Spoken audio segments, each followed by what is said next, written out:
Okay, hello YouTube. I'm going to play a 3-minute blitz game, and then hopefully we'll get a chance to go over it afterwards and see what went right, what went wrong, what I did well. So far it's a Scandinavian. Um, Weird Gambit line of Scandinavian. Okay, not just weird, but probably insane Gambit line. But maybe it's a good instructional game, because I know a lot of players ask me stuff all the time, like, what do I do if people play really, really weird chess against me? How can I possibly, what if people don't play what's in the book? No, they don't. But see, I'm not even going to take this knight. Like, you could take it and mess up his pawns. The majority of my advantage kind of lies in the fact that I'm up a pawn, his pawns are messed up, I have more space, and his development is stunted. So it's kind of interesting to even ask the question, like, what kind of compensation would he have if he had compensation? Because, obviously it's actually white that's... Okay, so I'm actually threatening mate. We'll see if he catches it. Well, shoot. Bishop a3 check. I guess he's got c5, so he doesn't have to resign right away. I'm going to do something kind of interesting. Oh, knight c5? Okay. So I was actually thinking about possibly, if pawn c5, I was thinking maybe queen e2 with the threat of queen takes knight. So it's kind of an interesting... I don't know if that would have been best, because dc5 is also possible. So, I was considering just dc5, which I guess the computer likes, but then, he can play bishop c6, and then I don't win the game, on the spot or whatever. It keeps going. But, obviously this is still, as you can see, decisive advantage white. But I considered maybe just this, queen e2. And the point is I'm threatening queen a6, which is very hard to stop.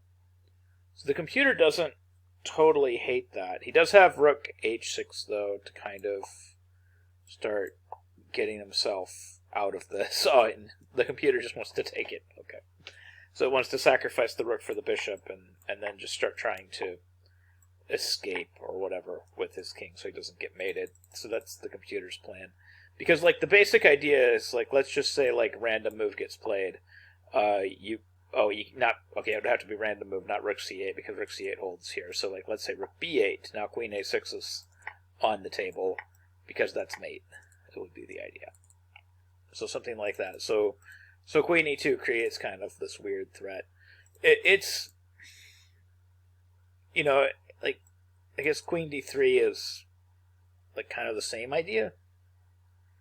Queen d3, knight e8, knight e5 to put that pressure back on and threaten here. But the computer just says take. So that should be winning as well.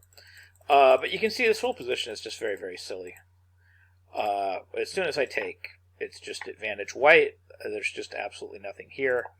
And it's just playing solid moves. I want you to just notice, even though, there's nothing particularly wrong with bishop a6. Right now I'm plus 2.3. My assessment probably will drop. I don't know. I think it'll be significant. We'll just see here. Yeah, it's a pretty significant drop. Drops almost I was thinking maybe almost a full pawn.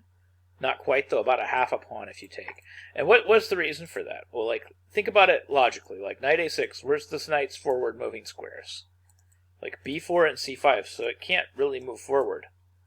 Whereas when my bishop develops, it's going to have tons of squares that are exciting and powerful that it can move to.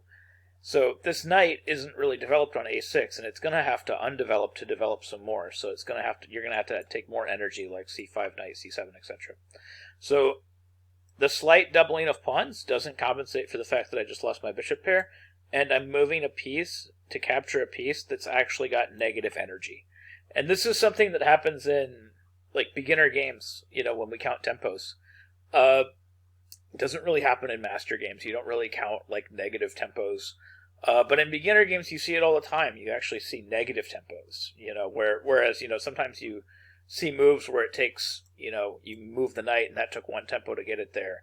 Or you waste tempo by not making a move, by not moving a piece out. This is actually a negative tempo for the knight. This is a -1 tempo going knight a6. Because you're going to have to move the knight back to redeploy it. So the knight didn't just lose a tempo by not moving to a good square. It's actually a negative tempo because it has no forward movement from where it's at. So you don't, if somebody does something like that, you certainly don't fix their problem by taking it. So anyways, that's just my one little piece of advice just from this game.